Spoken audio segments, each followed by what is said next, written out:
todos e todas, na paz e no amor do nosso Senhor Jesus Cristo. Hoje o nosso estudo bíblico tem como tema Esperança na Tristeza.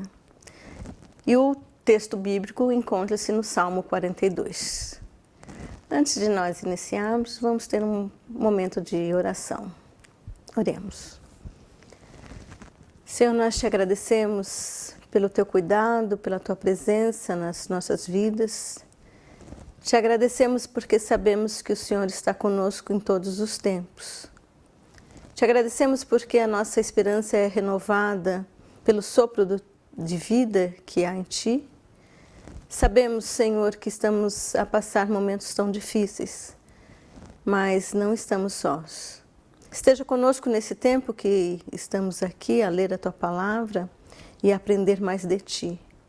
Assim pedimos, não só por nós, mas por todas as pessoas que nesse momento estão desesperançosas, estão tristonhas, talvez até sozinhas, que seja a Tua presença sobre todos. No nome de Jesus, amém. Como o cervo brama pelas correntes das águas, assim suspira a minha alma por Ti, ó Deus. A minha alma tem sede de Deus, do Deus vivo. Quando entrarei e me apresentarei ante a face de Deus? As minhas lágrimas servem-me de mantimento de dia e de noite, porquanto me dizem constantemente: onde está o teu Deus? Quando me lembro disto, dentro de mim derrama a minha alma, pois eu aí havia ido com a multidão. Fui com eles à casa de Deus, com a voz de alegria e louvor, com a multidão que festejava. Porque está abatida, ó minha alma, e porque te perturbas em mim? Espera em Deus, pois ainda o louvarei na salvação da sua presença. Ó meu Deus, dentro de mim a minha alma está abatida, porquanto me lembro de Ti, desde a terra do Jordão e desde os Hermonitas, desde o pequeno monte. Um abismo chama outro abismo, ou ao ruído das Tuas catadupas. Todas as Tuas ondas vagas têm passado sobre mim. Contudo, o Senhor mandará de dia a sua misericórdia, e de noite a sua canção estará comigo, a oração ao Deus da minha vida. Direi a Deus, a minha rocha, porque te esqueceste de mim, porque ando de nojo por causa da opressão do inimigo, como com ferida mortal nos meus ossos. Me afrontam os meus adversários, quando todo o dia me dizem: onde está o teu Deus? Porque está abatida a minha alma e porque te perturbas dentro de mim? Espera em Deus, pois ainda o louvarei. Ele é a salvação da minha face e o meu Deus. Esperança na tristeza. Talvez esse seja um dos temas mais difíceis de ser abordados nesse tempo que estamos a passar. Ainda continuamos com muitos cuidados, ainda continuamos com muitas expectativas devido a essa pandemia. E nós sabemos que a tristeza pode abater a todos nós. Todos nós, um dia, podemos estar tristes, podemos estar mais desesperançosos. Evidentemente, os motivos que nos levam às tristezas são diversos e são diferentes de pessoas para pessoas. Mas percebemos, especialmente nesse tempo em que nós usamos as nossas máscaras, que os nossos olhares transmitem nossos sentimentos. Por vezes, nossos olhares estão tristonhos, por vezes, nossos olhares estão mais alegres. Na verdade, que neste tempo, nós acabamos nos reconhecendo mais pelos nossos olhos. Os nossos olhos falam. O salmista indaga neste Salmo 42, que acabamos de ouvir: por que estás abatida, minha alma? Por que te perturbas dentro de mim? Existe um consenso entre os estudiosos de que esse salmo foi composto por pessoas que estavam vivendo em um cativeiro longe de sua pátria, os filhos de Coré, sob a opressão de um inimigo impiedoso. Neste período de sua vida, os salmistas comerão o pão das dores. Eles apresentam neste salmo uma rica lição do valor que existe no tempo de aflições no deserto, para o progresso do conhecimento do Senhor. E essa metáfora do deserto, muito presente nas narrativas bíblicas, nós conhecemos de perto muitas vezes, quando nós estamos a passar por momentos difíceis, quando nós pensamos que estamos sozinhos, quando nós estamos tristonhos, nós usamos muito essa linguagem e ouvimos algumas pessoas falar: estou num deserto da vida. Então, o deserto, essa figura do deserto tão presente nas narrativas bíblicas, vem nos ensinar. E o que vem nos ensinar também esse salmo de hoje, o Salmo, então, 42. O autor norte-americano Philip Yancey, fazendo uma análise do livro de Jó, disse que Deus tem mais interesse na qualidade da nossa confiança e obediência a Ele do que o nosso conforto temporário. Mencionar isso em dias atuais é bem desconfortante para algumas pessoas. Algumas podem indagar: como assim? Deus tem prazer em nosso sofrimento? Sabemos que Deus não tem prazer quando sofremos. Ele sofre as nossas dores. Ele sofre conosco. Ele chora conosco. Andar por caminhos difíceis, como alguns usam a expressão que mencionei no deserto, permite o desenvolvimento da nossa espiritualidade. Para algumas pessoas, parece um absurdo ouvir isso. Mas se adentrarmos nas narrativas bíblicas, encontraremos diversas pessoas que se tornaram fortes ou se sentiram mais fortes por enfrentarem as adversidades da vida, quando passaram por situações difíceis. Obviamente, nós não desejamos sofrimentos, mas sabemos que estes fazem parte da vida. O apóstolo Pedro disse: porque é coisa agradável que alguém, por causa da consciência para com Deus, sofra agravos, padecendo injustamente. Encontramos na primeira epístola de Pedro, capítulo de número 2, versículo 19.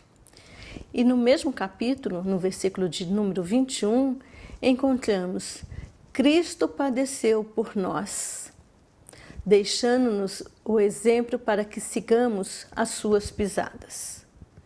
Fácil não é seguir as pisadas no momento de dor e no momento de sofrimento, mas certamente, seguindo-as, nós aprendemos, somos encorajados, somos aperfeiçoados em Cristo.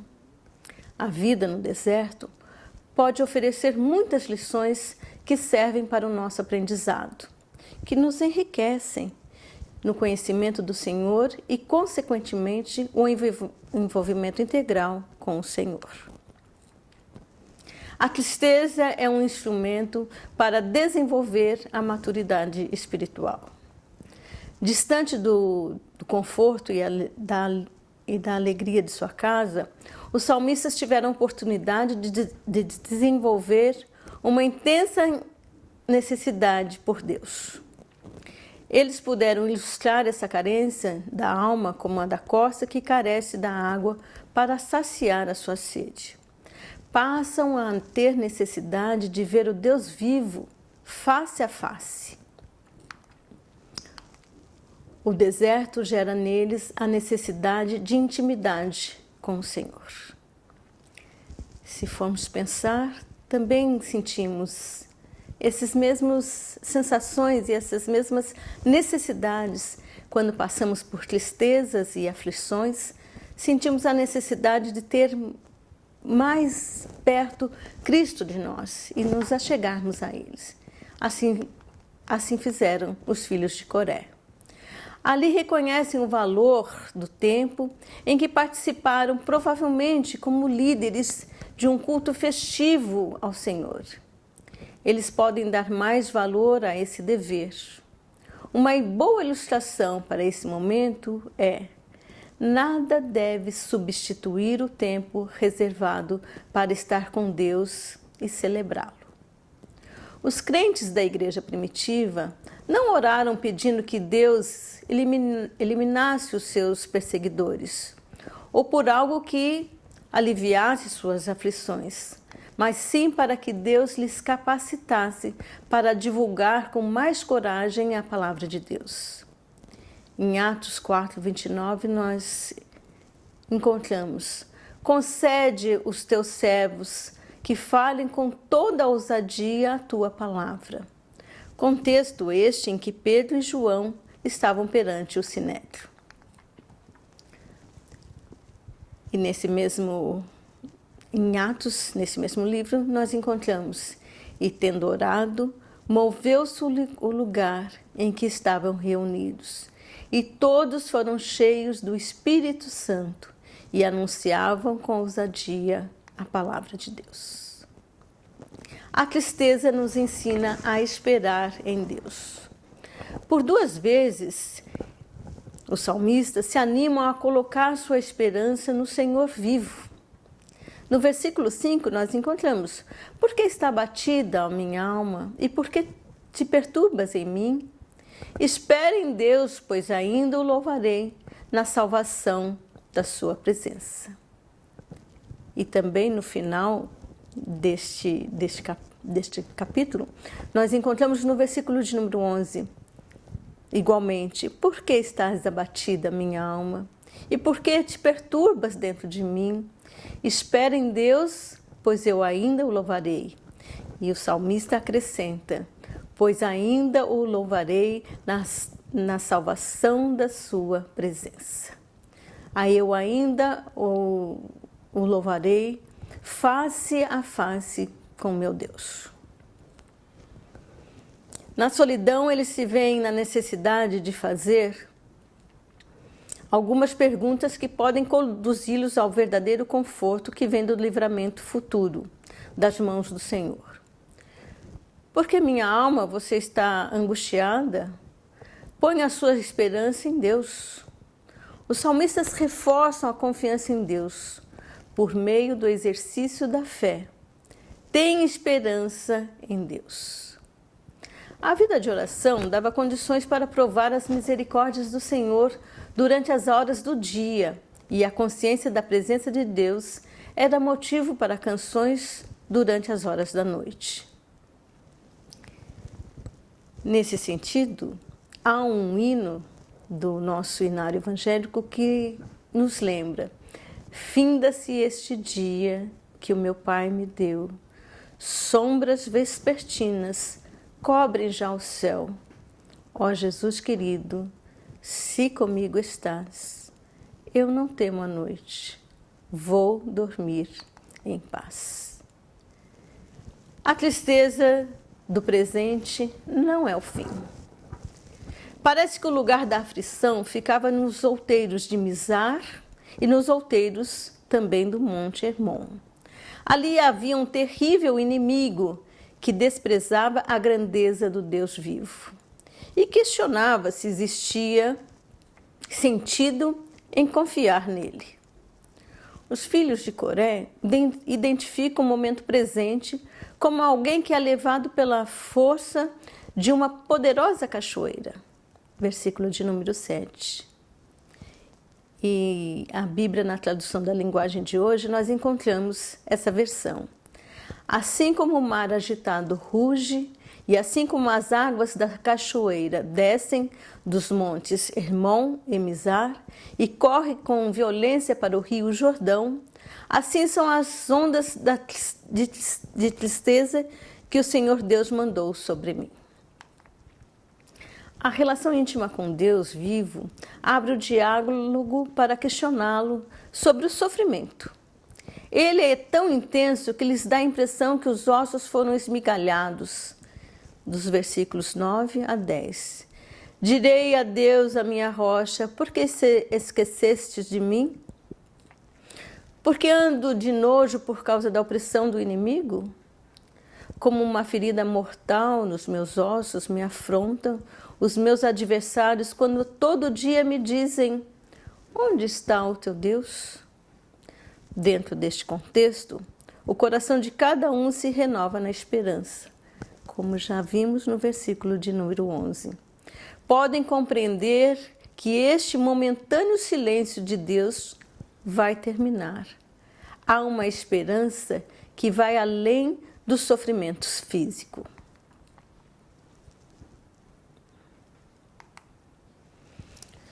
Paulo afirma que a momentânea tribulação produz eterno peso de glória, acima de toda comparação. Está lá em 2 Coríntios 4,17. Porque a nossa leve e momentânea tribulação produz para nós um peso eterno de glória muito excelente. Asaf também nos convida a levar nossa esperança além da visão do presente mundo quando diz: ainda que a minha carne e o meu coração desfaleçam, Deus é a fortaleza do meu coração e a minha herança para sempre. Salmo 78, versículo de número 26.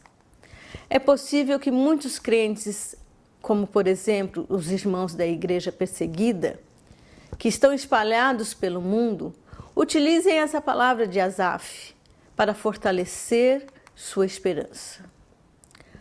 Os autores do Salmo 42 nutrem uma esperança para sobreviver à tristeza que vivem no presente. Este ambiente deu a eles condições para estruturar sua relação com Deus, como vimos nos versículos 1 e 2. A minha alma suspira por ti, ó Senhor. A minha alma tem sede do Deus vivo. Valorizar o significado do culto do Senhor, que encontramos no versículo de número 4. Fui à casa do Senhor com a multidão e eu festejava. Também ter uma saudável experiência de oração, no versículo de número 8. O Senhor mandará de dia a sua misericórdia e de noite a sua canção estará comigo, a oração do Deus da minha vida. Entender que a alegria do opressor era apenas passageira, dos versículos de número 6 a 11. Porque está abatida a minha alma? E por que te perturbas dentro de mim? Espere em Deus, pois ainda o louvarei. Ele é a salvação da minha face, o meu Deus.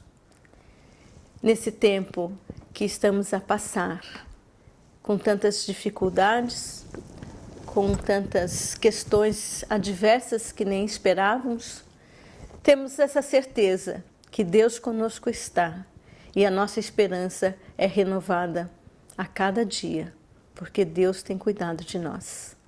Que assim seja, hoje e para todo sempre. Amém.